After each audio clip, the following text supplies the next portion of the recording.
আবু জেহেল বিশাল সমাবেশে হাজার হাজার মানুষের সামনে আমার নবীজিকে পরীক্ষা করার জন্য আবু জেহেলের খোদা যদি মুহাম্মাদের ধর্মটাকে বড় বড় করে কয়, ওনার খোদাটা ওনার ভক্তটা ওনার যাকে খোদা বলি মানে ওই খোদা যদি মুহাম্মাদের ধর্মকে বড় বলে বড় কয়, তাহলে ওই আবু জেহেল কলেমা নিয়ে মুসলমান হবে। আর যদি ছোট কয়, আবু জেহেল বলছে মুহাম্মদ রে হাজার মানুষের সামনে তোকে বেইজ্জতি করব। শয়তান চান্স পেয়ে গেল। ওই শয়তান দিয়া আবু জেহেলের খোদার ভিতরে ঢুকলো। শয়তান কয়, ও আবু জেহেল রে টেনশন করিস না, আজকের জন্যে তোর ধর্মটাকে বড় মনে করে দেব। বাবা আমার ভিতরে শয়তান আসে না, না আসে? যেরকম শয়তান কেমন জানেন না? বাবা হযরতে আতা রহমাতুল্লাহ বিশাল একজন অলি ছিলেন। ইনি একদিন রাস্তা দিয়ে যায়, শয়তান দেখি ফেলাইছে। ওই শয়তান করে যায়, আয় শয়তান। কয় হুজুর তোমরা গুলো আটকে নাই, মুখ শয়তান কনকে? মুই শয়তান দেখি শয়তানে। কয় যাইস করে? কয় দোস্তর বাড়ি যান। কয় তোর দোস্ত দুনিয়া তুমি কাই? কয় বাদশা। কয় কি যে বাদশা ইয়ে দোস্ত হয়? বলে হ্যাঁ হ্যাঁ হুজুর একটু দাঁড়ান, আমি তোমার সাথে কটা গল্প করি। তা হুজুর কয়েছে ঠিক আছে তুই যা। তো বা শয়তান জিয়া বাদশা সকালবেলা যে আয়নাটা দিয়ে মুখ দেখে না, ওই আয়নার ড্রেসিং আয়নার কাছে একটা মধুর ফোঁটা লাগিয়ে দিছে। শয়তান হিত করিয়াছে মুখার মধ্যে, ওই মধু দেখি পিঁকড়ে ধরছে লাই। পিঁকড়ের কাতার দেখি জেডি জেডি পর্যন্ত জেডি যে লাইন ধরছে, জেডি যেই দেখছি বিলেইকে হায়রে মোর সাদের খান আসি গেল। বিলেই এমন হুচুং হাচাং করে, বিলেই করে ওটা কোন বিলি আসি ইয়ার আকপাস না দেখে মার এক ঝাঁপ, একে জেডি না ধরে আয়না সহকার গুড় মুড়ি পড়ে গেছে। রানী রান্না তুলি দিছে রান্নাঘরে, দাসীকে বলো দাসী রে আমার মহারাজ বিচার মহলে চলে গেছে, আমার মহারাজের ঘরে ভিতরে কি শব্দ হলো তুমি দাও, আমি বাদশার জন্য রং বিয়ানের খানা বানাই। দাসী চলে গেল বাদশার রুমে, যে দেখে ওই ড্রেসিং আয়না এক জায়গায় পড়ে আছে। হায় রে ভাঙি চুরি শেষ হয়ে গেছে। দাসী বলে হায় এই বাদশার যে রাগ রে, এই আয়না প্রতিদিন মুখ দেখিয়ে যায়, আমি কি বলবো, আমার বলার মতন কিছুই নাই। রানী বলে দাসী রে কি শব্দ হলো? দাসী আয়না ভাঙা দেখি জবাব বন্ধ হয়েছে, ঠস লাগে গেছে। রানী বলল দাসীর হলো কি রে? রানী আস্তে আস্তে ঘরে যা দেখে আয়না ঘুরে মুড়ে দাসী দাঁড়িয়ে আছে, টস টস করে দেখে। রানী মনে করলো ই বোঝা আয়না ভাঙি দে। রানীর যে মেজাজ তরবালটা শীতেন থাকি সাত করে টানি নিয়ে দাসীর কাল্লায় মারিল 100, কাল্লা সাঁধা পড়ে। যখন দাসী পড়ে গেল রানী মনে মনে ভাবে কি করলাম, আয়না দাসী ভাঙলো না কে ভাঙলো প্রমাণ তো নিলাম না। আমার বাদশা হলো নেই বিচারক বাদশা। আল্লাহ রাসূল বলছে কাল কিয়ামতের ময়দানে 7 শ্রেণীর মানুষ আল্লাহর আরশের ছায়ার তলে থাকবে। 1 নম্বর হলো নেই বিচারক বাদশা। ও বললো আমার স্বামী তো নেই বিচারক, আমি যে দাসীকে মারলাম, বাদশা যদি জিজ্ঞাসা করে কি জন্য দাসীকে কতল করলি, আমি কি জবাব দেব রে? রানী টস লাগে গেল, বাদশা ওইখানে এসে গেল, আসি দেখে মহাব্বতে দাসীকে কতল করে দিয়ে রক্ত রক্ত হয়ে গেছে। বাদশা ইদিক চা খাইল না। হায় রে বজ্জাত রানী, আমার মহাব্বতে দাসীকে কাটলি, উনার তরবারটা টানি সাত করে বাড়ি করিয়ে রানীর গলায় 100 মারি দিল। শয়তান আস্তে করি হুজুরের দরবারে চলে গেল।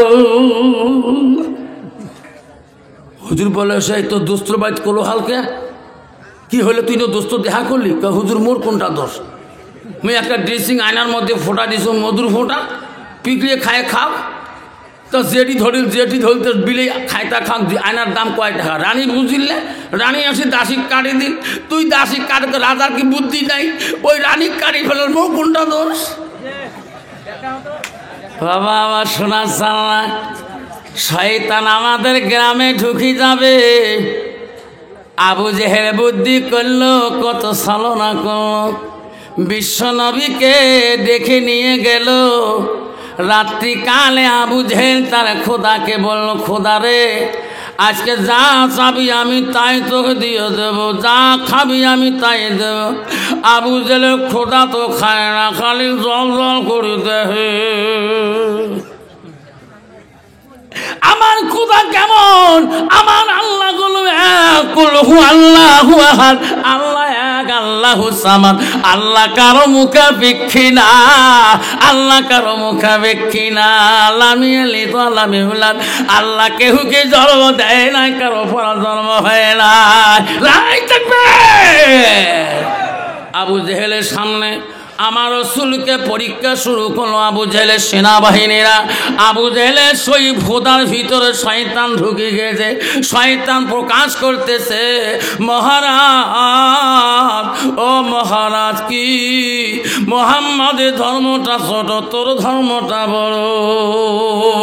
আবু জেহেল রে, ওই সময় হাতের মধ্যে ধনু ছিল গো। আমার বিশ্ব নবীকে এমন জোরে আঘাত করলো গো, হাজার মানুষের সামনে নবীকে অপমান করলো। আমার নবী কান্তি কান্তি ছায়ার বলে, মাবুদ, ও মওলা, এই পরীক্ষা তো তোর কাছে আমি জিতেছি। নবীজির চাচা আমির হামজা বিখ্যাত শিরোমণি শিকারী ছিল গো। উনি গেছে হরিণ শিকার করেতে, হরিণকে তীর মারবে। ওই সময় হরিণের জবান দিয়ে কথা বলে, ও আমির হামজা, আমাকে তীর মারিস না, আমি কষ্ট পাই। আমার মধ্যে আমার থাকি, তুমি আবু জেহেলকে তীর মারো। যে নবীর জন্য আমরা হরিণরা এই জঙ্গলের মধ্যে কান্দি, আমরা জঙ্গলের মধ্যে নবীর প্রশংসা করি, সেই নবীকে আজকে ওই আবু জেহেল বেঈমান করেছে, আঘাত করেছে। আমির হামজা, তাড়াতাড়ি তুমি চলে যাও, আমার স্বীকার করার বদলে তুমি আবু জেহেলকে যা স্বীকার করো। আমির হামজা তখন ইসলাম গ্রহণ করে নাই, সম্বন্ধে ভাতিজা। কিন্তু আমির হামজা বাড়ি মুখে হরিণ শিকার না করি দ্রুত বেগে বাড়ি দিকে চলে আসলেন। আমির হামজার স্ত্রী সব কিছু ঘটনা জানে, সব কিছু দেখছিলেন। আমির হামজার বিবি কাঁদছিল, রে মোহাম্মদ, আজকে আমার সামনে আবু জেহেল তোকে যত বড় অপমান করলো, তো চাচা তো বাড়িতে নাই। আমি হামজার স্ত্রী চোখের পানি ফেলে দিয়ে ফেলে কাঁদছিল। এমন মুহূর্তের মধ্যে আমির হামজা বাড়িতে উপস্থিত হয়ে গেলেন। আমির হামজার বিবি সব কিছু ঘটনা খুলে বললেন। ওই সময় আমির হামজা বলে, বিবি রে, আর আমি দেরি করতে পারি না, আমার মূল্যবান চাবুকটা তুমি আমার হাতে দেয়া দাও। ওই সময় আমির হামজা বিবি বলছে, স্বামী, ও স্বামী গো, তোমার জন্য আমি রান্না তৈরি করেছি, আপনি রান্না খেয়ে চলে যান, আপনি খানা খেয়ে চলে যান। আবু জেহেলের কাছে যদি যান, আমার রান্না করা খানা খেয়ে যান। আমি হামজা বলছি, বিবিরে তো সাক্ষী রাখি বললাম, যত গান পর্যন্ত মুহাম্মাদের প্রতিশোধ আমি আবু জেহেলের কাছে নেব না, অতক্ষণ পর্যন্ত একটা দানা আমি মুখে দেব না। জোরে কোন সুবহানাল্লাহ, লাই থাকবে। আমি হামজা চাবুক নিয়ে চলে গেল, আবু জেহেলের বাড়ির মুখে চলে গেলেন। আবু জেহেল নবীকে অপমান করে বড় খুশি হয়েছে, তাদের মজমার মধ্যে মহফিলে বড় হাসি হয়েছে। আমির হামজা আবু জেহেলের বাড়ি মুখে রওনা হয়ে যায়। আবু জেহেল মনে করছে, রে, আমির হামজা তো মুহাম্মাদের কলেমা পড়ে নাই, ইনি তো আমার দলবধির মানুষ। আমির হামজা যে নিয়তে গেছে, আবু জেহেল খুব ধন্যবাদ, থ্যাংক ইউ জানা শুরু করলেন। উনি যে কোন মঠিকে গেছে আবু জেহেল জানে নাই। জোরে কোন সুবহানাল্লাহ।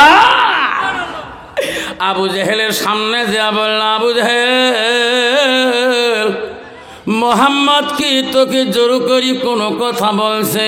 তোকে কি ইসলাম ধর্মের কথা জোর করি কি পড়াইতে চাইছে না?